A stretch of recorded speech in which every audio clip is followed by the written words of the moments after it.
I was about to say, I haven't been recording in a long time, but I realized I actually was like, I made a mini vigil in my apartment the other day with my friend. Oh, wow. And so we hauled 80 pounds of sand into my apartment and then stuck candles in it, and I just lay down next to the candles.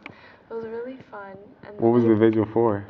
we decided to do, like, I decided to do it in response to everything that I was learning about, like, body burdens and how, like, so many communities, like, aren't able to verbalize all of the afflictions that they've been through, but it manifests, and it manifests intergenerationally, and even, like, if a kid wasn't necessarily exposed to all of that, like, down the line, it's like sometimes you just get hit with things and you're like, I'm feeling this, but I don't know where it's from. And so I decided to call it like a place to hold light. And so the mounds of sand kind of resembled like a bunch of anonymous bodies, and she filmed me sticking candles into it, almost like how like people stick candles into a cake to almost signify like the commodification of bodies, and to be like kind of like, oh, you're like making it to be eaten and extracted when it should just be laid to rest. But I was just laying there because it was a continuation of one of my previous projects. I burned my hair, and so we had to cut a piece off. But it's a sacrifice. There's always a sacrifice in something. It's like that's why people sometimes put fruit out. Yeah. The crazy thing is, one of my friends talked about, because she's Japanese, and in a certain religion that she was brought up with her grandparents, they always put fruit to their ancestors as well. So when both of her grandparents passed, she started doing that. But when she opened up to like Western psychologists about the things that she did for her grandparents, they just gave her a bunch of diagnoses and was like, oh, this just shows that you're like a little insane, and like they like, I don't know, just like the cultural misunderstanding and erasure. I don't even know what it is. Gaslighting. Cultural gaslighting. Psychology, like, at least in America, is really scary because they use it to justify a lot of atrocities. And the fact is always changing in science. And also they use psychology to like compromise the spirit, because a lot of things are more spiritual rather than just like, you can't compartmentalize mental, emotional, body, blah blah blah, physical, all of this. It's like it's all brought together by spirit, but like psychology tries to study that, but it doesn't have the spiritual component, so it's just lacking in so many regards. I was telling my dad the other day, I was looking at this painting. The painting we worked on, actually. I've been looking at it all week, the black and white one. You have it in your I took a picture. I'll show you it in a second. But I've been looking at the painting, and it represents like the stark contrast. And at some places there's smudges where it's kind of grayish.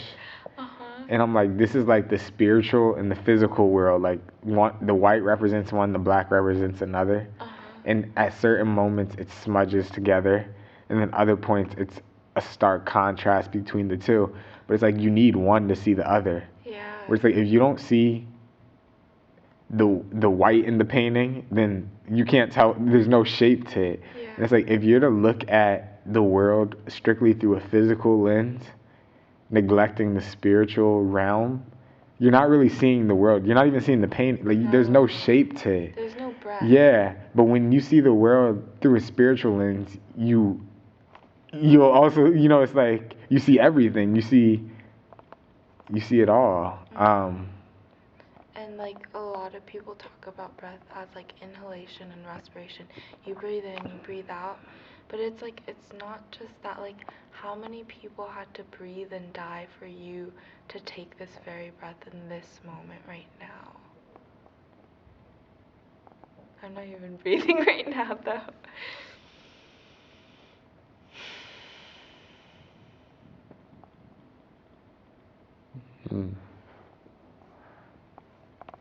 I've been thinking about how it's like the people who died all over the world, but particularly in Palestine.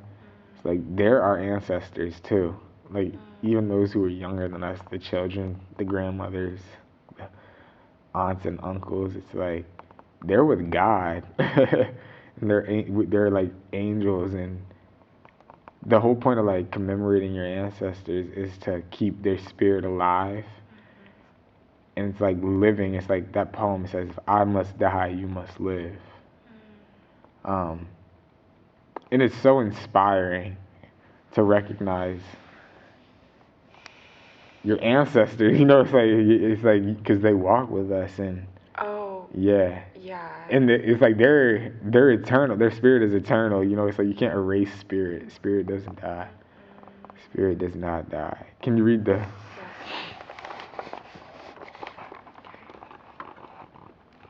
I'm gonna lower the brightness.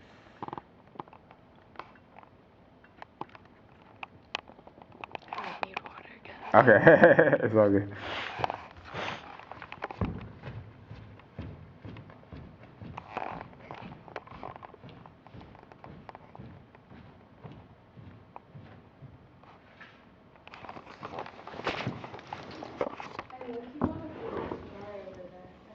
What you say?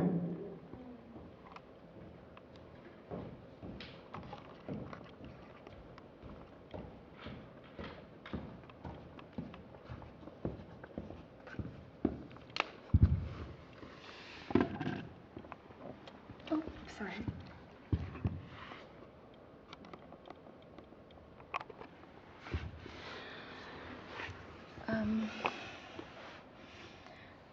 There is a time for everything, and a season for every activity under the heavens. A time to be born, and a time to die. A time to plant, and a time to uproot. A time to kill, and a time to heal. A time to tear down, and a time to build.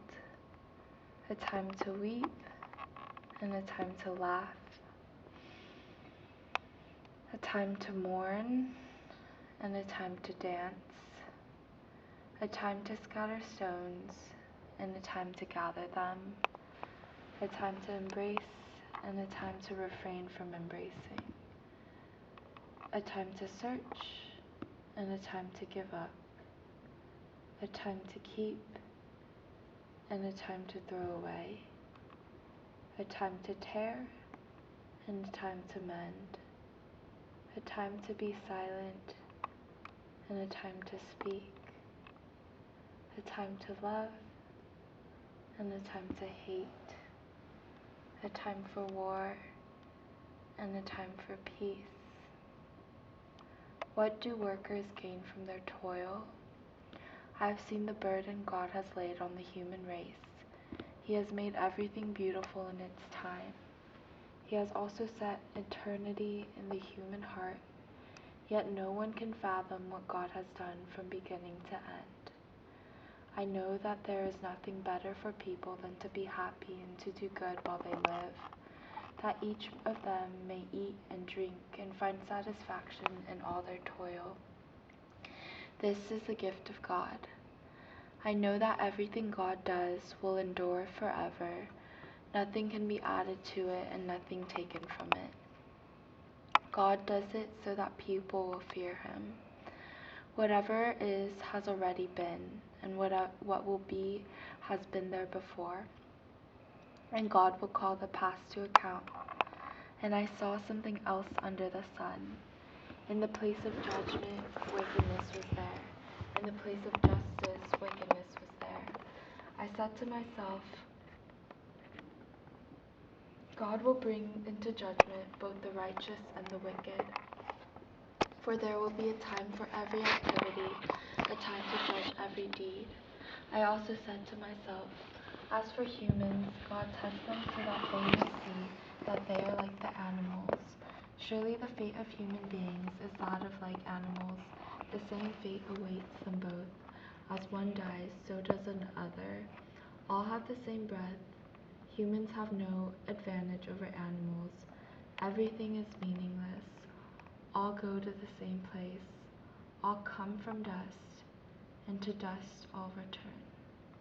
Who knows if the human spirit rises upward and the spirit of the animal goes down into the earth?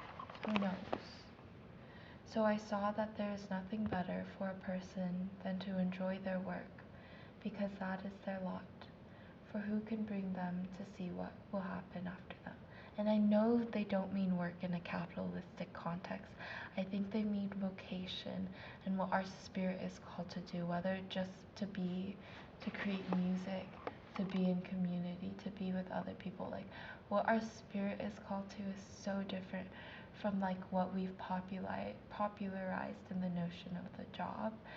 And in my favorite podcast, The Inner Landscape of Beauty, John O'Donohue talks a lot about vocation and how there is nothing more beautiful than to witness somebody stepping fully into like what they've been called to do. And like none of us truly know it like concretely, but to see someone just like kind of explore the fullness of their spirit and what they've been gifted, I think is such a gift in itself to like watch To another witness. person do that.